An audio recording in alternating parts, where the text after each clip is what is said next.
Louis Vuitton, Moet Hennessy. Final capstone project presentation from Martina Barnett, Capella University.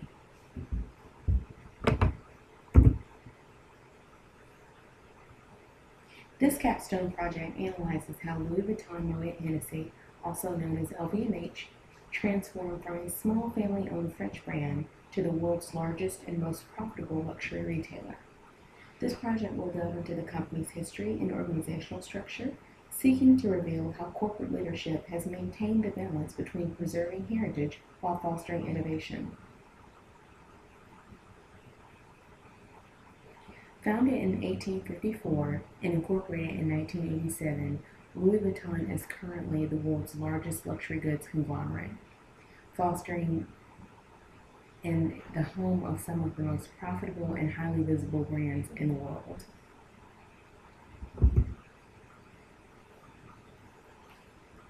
The fashion house Louis Vuitton was founded in 1854 by a young Parisian trunkmaster named Louis Vuitton. In 1886, Vuitton's son Georges created the iconic tumbler locking system that is actually still used today, a full 132 years later. Also today, LVMH operates on 6 pillars of strategy, focusing on organization, growth, integration, creating synergies, savoir-faire or sophistication, and balance.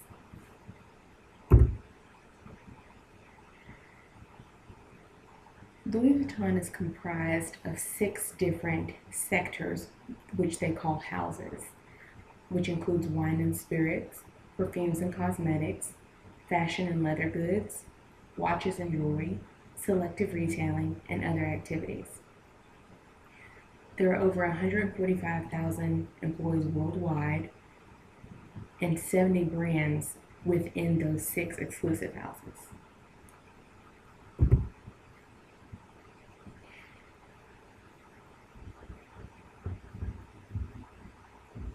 This table here gives us a better look at the financials for LVMH. As of 2017, you'll notice that from 2015 until today, the brand has increased revenue each and every year. The gross profit margin has also increased, and the net profit has increased. This table also gives us a look at the operations by group.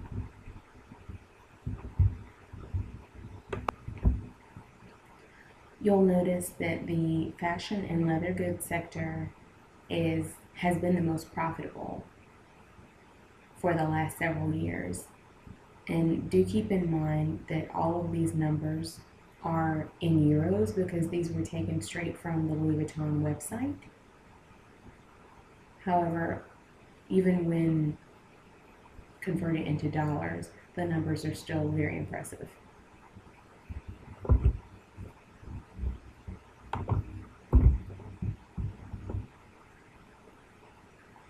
Fashion and leather goods has brought in the most revenue, but selective retailing and other activities is a close second there.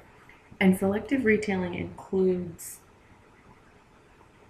hotels and yachts, and even Sephora is included within that selective retailing group, which is really interesting because Sephora is the world's largest cosmetics retailer.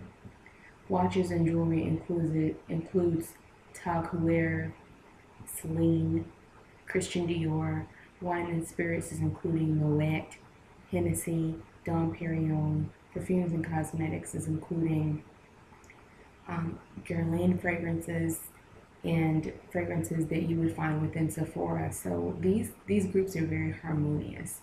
LVMH has done a great job of creating several streams of income within the different houses. They work harmoniously together. LVMH's branding is iconic. Some of the most legendary names in the fashion industry in the luxury industry as a whole, from some that we've already mentioned, from Sephora, Marc Jacobs, Givenchy, um, the Le Grand Épicerie de Paris is a luxury grocery store, and of course the iconic LV monogram that you find on all or most of their handbags. So branding within the LVMH brand is really one of their strongest assets. Just want to take a minute here just to really focus on Sephora. Sephora is, as we mentioned, the world's largest cosmetics retailer with over 30,000 employees worldwide, over 2,000 stores, and over 15,000 unique products. The screen grab that we have here just gives you a look at how inviting and user-friendly the Sephora website is. It gets so much traffic that it has to be streamlined in order to be effective, and that's exactly what they've done. The global impact. LVMH is the best-selling, harbors some of the best-selling luxury brands, and one of the most interesting things is that the Asian market, specifically the Chinese luxury consumer, is the fastest growing market. And even more specifically than that, young Chinese consumers, young meaning 35 and under, that is the largest, fastest growing luxury market across the board for LVMH and its competitors.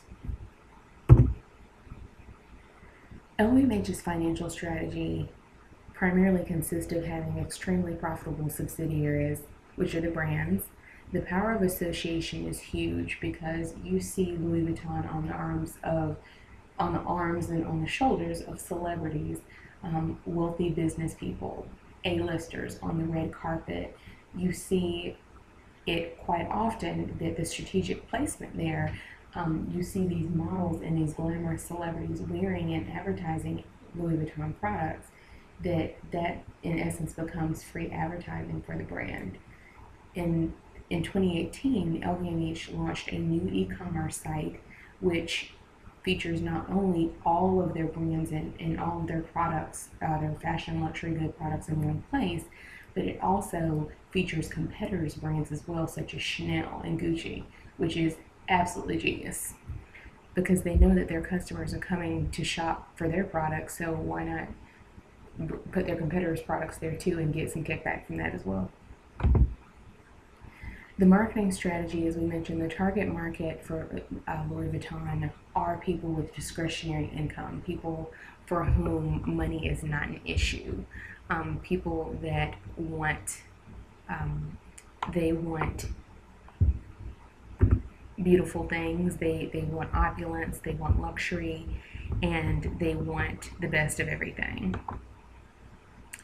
Ethics within Louis Vuitton, the brand has really gone and made a concentrated effort to create a system that they give a designated amount per ton of carbon emissions.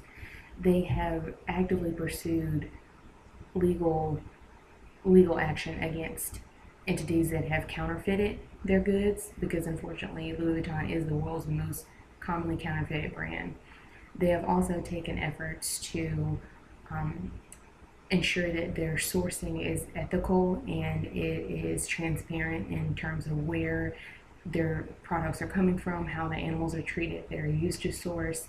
And they also launched the LVMH initiative, which is strategically seeking to source female talent, specifically women, seeking to place 50% female talent in top leadership positions by 2020. Some of my recommendations for Louis Vuitton are to explore more cruelty-free options. In recent years, we've seen a huge push towards more vegan, vegetarian, animal-free, plant-based lifestyles. And in 2017, 6% of Americans considered or identified as vegan, which was up from 1% in 2014. So, and there also, I found that 90% more people were, according to a Google research, Google Analytics, 90% increase in the traffic of people Googling the word vegan in 2016, which is very interesting. So people are looking for more cruelty-free options. Stella McCartney is a great example of a brand that has embraced it is considered a vegetarian brand, but they have embraced sourcing that respects animals and does not always lead to the death of the animal. My second recommendation is to increase diversity in top leadership roles. The LVMH initiative is fantastic, and in 2017 they launched the awards, and also in 2018, Virgil Abloh was named the new creative director. He is the first person of color to be in that role in any luxury brand, and he had his debut show in June of this year, June 27th to be exact. So there is a push there, but it could be a little bit better. In conclusion, Louis Vuitton is the world's largest luxury conglomerate, and for many, many good reasons. The brand top leadership has done an excellent job of segmenting their market very strategically. They're very, very good at targeting exactly the type of people who are willing and ready and able to buy their products. They also have embraced the digital age. They've embraced digitalization. They've embraced e-commerce. They've embraced social media, and innovation is really at the heart of everything that they do. So, in conclusion, I feel that Louis Vuitton as a brand is very well prepared for the future. They're very well prepared for changing markets and globalization and a number of factors that are affecting the luxury market. Where other brands have failed, Louis Vuitton has always been ahead of the curve. So if they're smart and they take my recommendations, they'll be very well prepared for the future. Thank you. These are my references. Thank you very much.